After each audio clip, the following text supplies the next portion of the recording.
Es el secretario de Transformación del Estado. Vamos a hablar del ajuste, la inflación y la mirada del gobierno nacional. Maximiliano, ¿cómo estás? Buen día, bienvenido al matutino. Juan Ignacio, Anto, Franco te saludan. ¿Todo bien? Buen día, gracias Fran, Juan y Anto por la invitación. Bueno, un placer tenerte con nosotros para, saber un poquito cómo está el país, ¿no? Pero primero que nada te empiezo a consultar sobre esta Secretaría de Transformación del Estado. ¿A qué nos referimos y cuál es el objetivo de transformar el Estado? Nosotros resumimos nuestro trabajo en dos palabras, por un lado motosierra y por otro lado regulación. Y cuando hablamos de motosierra, lo que queremos decir es, para nosotros el ajuste fue lo que sucedió en el gobierno anterior, es decir, aumentar el gasto público, aumentar los impuestos y quitarle el dinero de los bolsillos a las personas. Lo que nosotros buscamos es lo contrario, es reducir el gasto público y que cada persona, cada joven pueda tener el dinero en su bolsillo y decidir qué hacer con él. Te doy un ejemplo. Nosotros en Sí, este año y medio reducimos 50.000 personas la cantidad de empleos públicos. Eso nos permitió ahorrar 2.000 millones de dólares. sí. Ahora, ¿qué hicimos con esos 2.000 millones de dólares? ¿Lo gastamos en otra cosa? No. Redujimos impuestos. Uno, principal y el que todo el mundo ve, el impuesto inflacionario. Pero también llega a cosas concretas. Digo, hace un par de semanas el gobierno, por ejemplo, bajó los aranceles a los teléfonos. Entonces, hoy en día, a partir de ahora y en diciembre va a haber una nueva baja, un argentino por ahí que le cuesta llegar o que quería comprarse un nuevo teléfono, que quería comprarse una nueva versión porque que tenía estaba roto, en vez de pagar por ahí 1.000.000 el teléfono, lo va a pagar 850.000.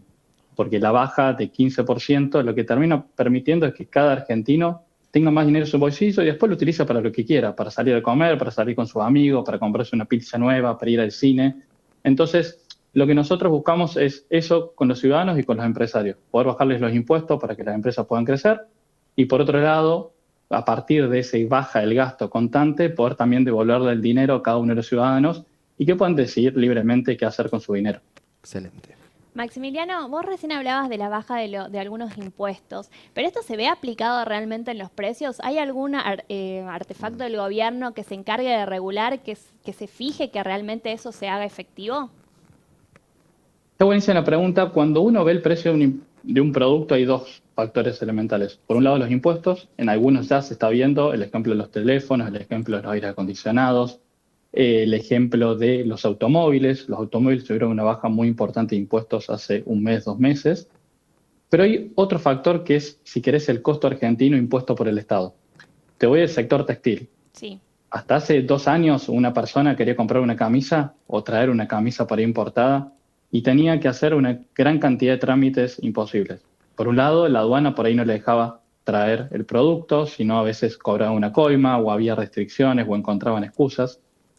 Después había lo que se llamaba la declaración de composición de producto, es decir, ¿cómo lo pongo en criollo? Vos traes una camisa, tenías que ir a un laboratorio y ese laboratorio tenía que certificar que si vos decías que la camisa era de algodón, realmente fuera de algodón, para cada producto que importabas. Todo eso lo que hacía es que el argentino, cuando quería comprarse una remera, un pantalón, un jean, terminaba pagándolo el doble que el resto. Y eso lo que termina afectando es, sobre todo los que menos tienen, porque por ahí, si tenés que elegir entre comer y comprarte una remera, bueno, decidís comer. Entonces, también lo que estamos tratando es eliminar toda esa carga burocrática y todas esas barreras para arancelarias que lo único que hacían era aumentar el costo de los que pagaban los productos. Y si vos hoy mirás los productos textiles, los precios crecieron muy por abajo de la inflación. Entonces, están cayendo y están mucho más baratos que hace un año. Y eso se va viendo en diferentes productos. Mientras más alta era la burocracia y la restricción que había, más grande la reducción de esos precios. Así es. En este sentido, ¿cómo viste vos? Está apagado. Ahí Ahí está. está. Maximiliano, en este sentido, ¿cómo viste vos la respuesta por parte de las empresas? ¿Cómo fue la posibilidad, obviamente, de aquellos que traían el material desde el exterior, estas empresas que se dedicaban a fabricar también en Argentina, ante esta reducción de impuestos? ¿Cuál es la respuesta directa? Yo creo que hay dos tipos de empresas y nosotros somos muy claros con eso. Están las empresas que están dispuestas a competir y que están contentas de que le eliminamos la carga. Y te doy un ejemplo para hacer algo concreto. Digo, cuando uno va a Jujuy, a Salta, no sé, hay producción de limón, de naranja, de pomelo. Hasta hace un par de meses el Estado Nacional intervenía en eso. Si vos, por ejemplo, querías exportar una fruta a Paraguay, te decía, la tenés que embolsar de tal forma, Claro. lo tenés que cosechar en tal mes, tenías que pedir autorización en qué momento cosechar. tenía que tener tal calidad, tenía que estar envuelto en tal viruta. Digo, por ejemplo, había un productor de sandías ahí de Chaco que cuando quiso exportar, el consumidor de Brasil se lo pedía de una forma y no pudo hacer la exportación porque el SENASA se lo prohibió. Le dijo, no, la única forma de exportar sandías es de esta forma. Nosotros consideramos que todo eso hay que eliminarlo y que cada productor y el que define la calidad del producto es el consumidor. Entonces, todas esas barreras que vamos eliminando, el productor está contento, porque le quita carga burocrática, le facilita el trabajo y se puede concentrar en lo importante, que es cómo mejorar su empresa. Para ir a empresas que tenían hasta 1 o 2 personas solamente para lidiar con el Estado y con el quilombo que es el municipio, la provincia y la nación. Ahora también hay otras empresas que lo que estuvieron haciendo durante los últimos 20 años es un monopolio. Se agarraban de estas normativas, se agarraban de estas restricciones, impedían que ingresaran nuevos competidores. Y te doy un ejemplo muy importante por ahí, sobre todo para el norte de nuestro país, lo que es el sector aeronáutico. Hace poco se habilitó Jujuy-Asunción, un vuelo nuevo, y nosotros esperamos que la cantidad de vuelos que vayan a Jujuy pueda ir aumentando en los próximos meses. Pero eso no podía suceder porque hasta hace 2 años, si una nueva aerolínea quería ingresar, no lo podía hacer porque tenía que pedir autorización del Estado. Si quería volar un nuevo destino, tenía que pedir autorización del Estado. Por cada cosa que tenía que hacer, tenía que pedir autorización del Estado. Entonces, las empresas que obviamente mantenían su monopolio y tenían una renta extraordinaria y se llenaban los bolsillos gracias a esas normativas y a esos privilegios, obviamente no van a estar contentas. Pero ahí el perjudicado era el consumidor, era cada uno de los ciudadanos. Entonces, cada empresa que quiera mantener ese privilegio, nosotros vamos a combatirla con lucha, con escudo y espada. Cada empresa que esté dispuesta a competir, nosotros vamos a hacerle todo el trabajo posible para simplificarle el día a día y que puedan salir adelante.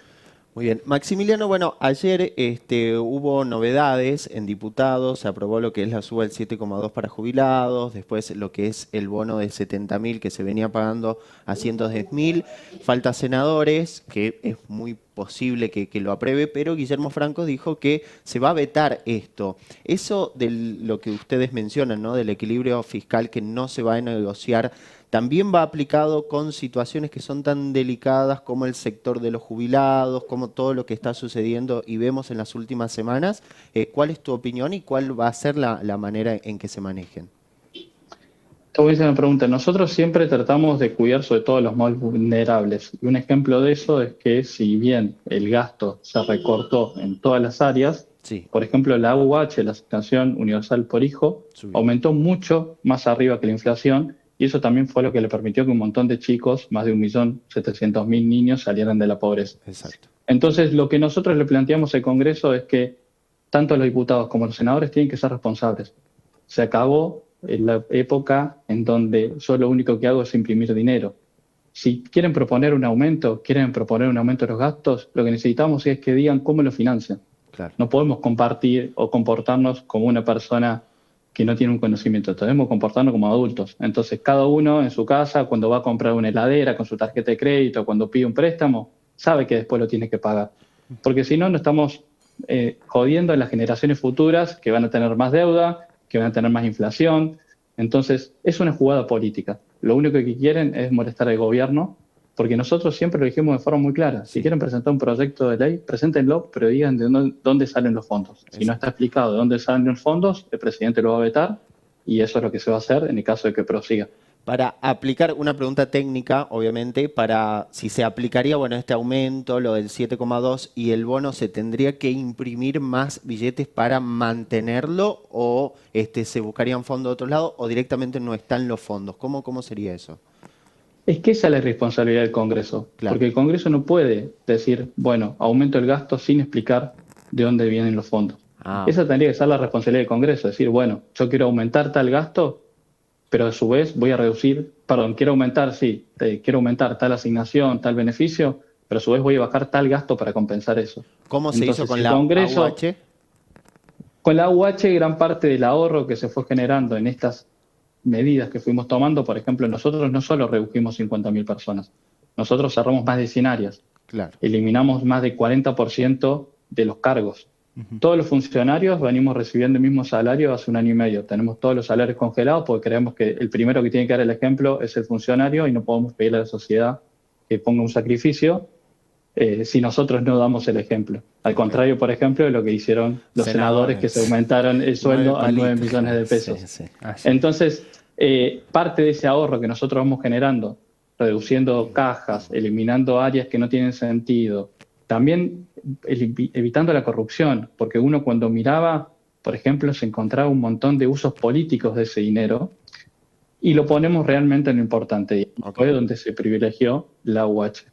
Pero vuelvo a lo mismo, nosotros no nos va a temblar el pulso para vetar esos proyectos en el caso de ser necesario, porque lo que más nos parece importante en un país para tener crecimiento es la estabilidad. Y después de muchos años estamos logrando bajar la inflación y para nosotros es un compromiso, y lo decimos con seguridad, a mitad del año que viene la inflación no va a existir más en el país. Eso es un punto muy importante, por supuesto, porque, a ver, suena a una promesa que venía de campaña hace mucho tiempo de todos. No, para bajar la inflación hay que hacer esto, para hacer esto hay que hacer. Parece que todos tenían la receta de cómo tener un país mejor, pero nadie la aplicaba. Bueno, ustedes cuando llegaron al gobierno, ¿qué se encontraron? ¿Cómo fueron trabajando para llegar a donde están hasta este punto? ¿Qué tan difícil fue en ese sentido también? No, fue muy difícil. Es algo que yo creo que cuando uno habla con otros países, nadie se lo esperaba. Estábamos al borde de la hiperinflación, estábamos en una emisión totalmente descontrolada y haber logrado una transición en donde se pudo mantener la estabilidad y proteger a los más débiles, creo que fue un éxito total, sobre todo del ministro de Economía y del presidente. Pero ¿por qué decimos que el año que viene la inflación no va a existir más? Porque para mí la forma de entenderlo es como una locomotora de las viejas que funcionan a carbón. Entonces, cuando uno imprime dinero, esa impresión de dinero genera más inflación. Bueno, lo que nosotros recibimos era un tren, un vagón, en donde el gobierno anterior, donde Massa lo llenó de carbón. Alimentó una maquinaria con impresión. Entonces, eso genera una inercia. Ahora, si yo esa maquinaria, esa locomotora a carbón, la tapo y la dejo alimentar, va a seguir andando un par de kilómetros más. Porque era tanta la cantidad de carbón que tenía que hasta que se termine de frenar va a llevar un par de meses. Claro. Y en ese proceso estamos. Lo primero que hicimos es dejar de gastar más de lo que teníamos. Claro. Y ahí se terminó el déficit fiscal a partir del primer mes y estamos teniendo un superávit, es decir, estamos gastando menos de lo que recaudamos. Pero por otro lado, lo más importante es que se dejó de emitir. Claro. Entonces, cuando uno deja de emitir y la cantidad de dinero está fija, es matemática, es lo que pasa en todos lados del mundo. No estamos descubriendo la pólvora. Somos de los pocos países del mundo que tienen inflaciones tan altas. Entonces, ese proceso nosotros estimamos que ya a mitad del año que viene la inflación no va a ser un problema en Argentina. Así es. En el último tiempo venimos de 3 administraciones distintas. El gobierno de Mauricio Macri, el gobierno de Alberto Fernández y ahora ustedes. Eso también, esas 3 miradas distintas, esas 3 formas de gobernar en la manera económica, ¿ha hecho un daño grande también a Argentina? ¿Ha hecho que sea muy difícil el trabajo de ustedes hoy por hoy? Yo creo que el daño de Argentina es inaudito. Si vos mirás los últimos 10 años, 15 años, Argentina no crece. Tenemos la misma producción que hace 10, 15 años. Eso no le pasa a casi ningún país del mundo. Teníamos 50% de pobreza.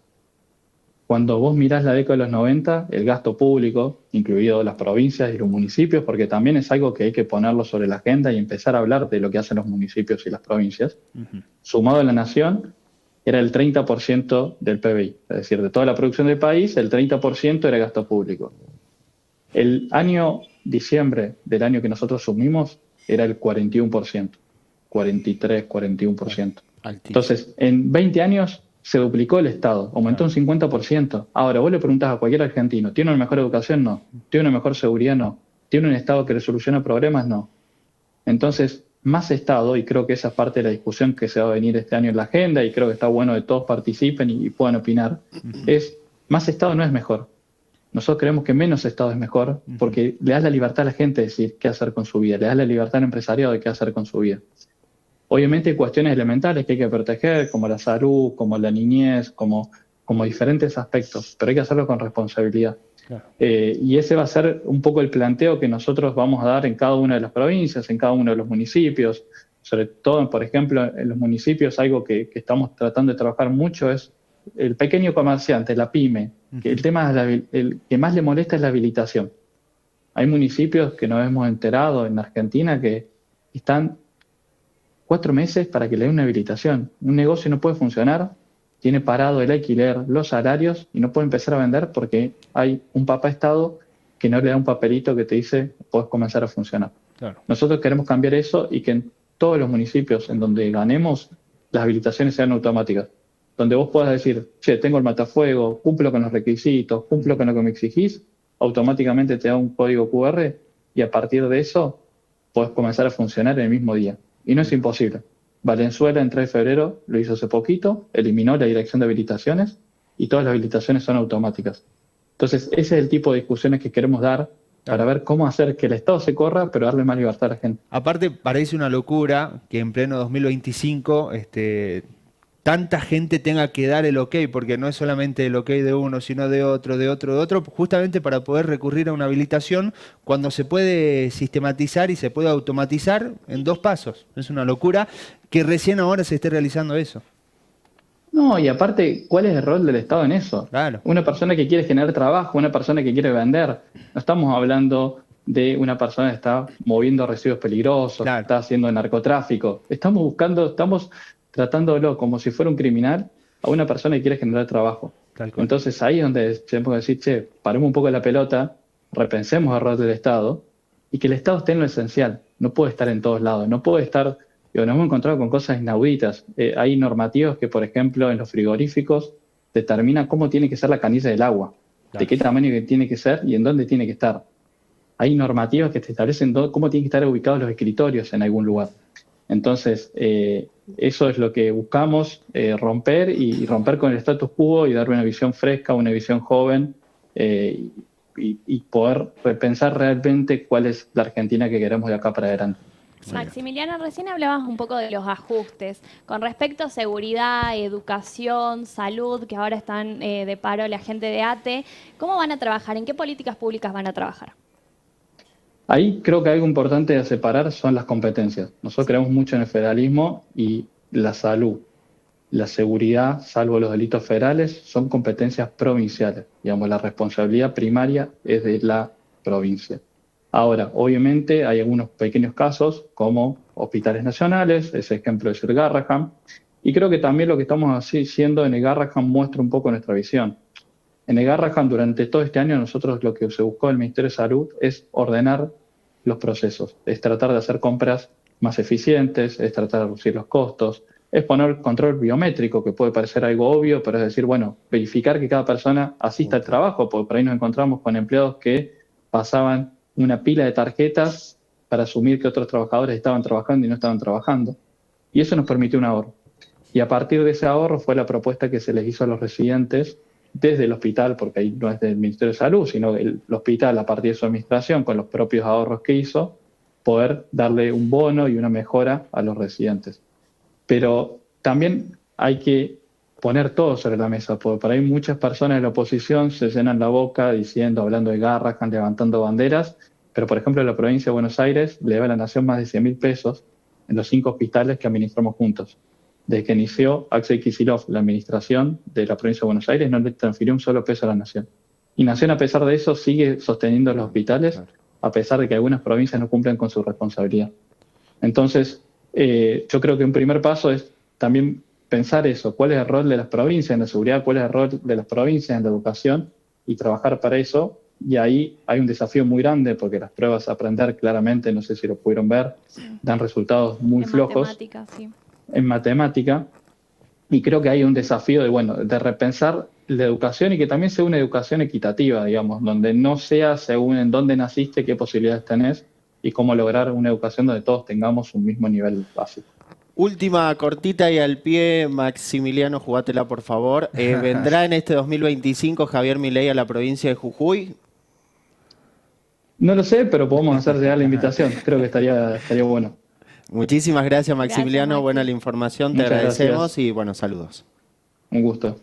Chau, chau. Muy bien, ahí hablamos con Maximiliano Fariña, quien es secretario de Transformación del Estado. Nos vamos rapidito al móvil, nos vamos con nuestra compañera porque hoy es Día Mundial del Medio Ambiente. Estuvieron en la Facultad de Ciencias Agrarias, porque hay un acto conmemorativo al Día Mundial del Medio Ambiente. Muchos profesionales estuvieron disertando ahí, comentándonos un poquito. Así que bueno, vamos a ver y vamos a comentar qué nos dicen los chicos. Y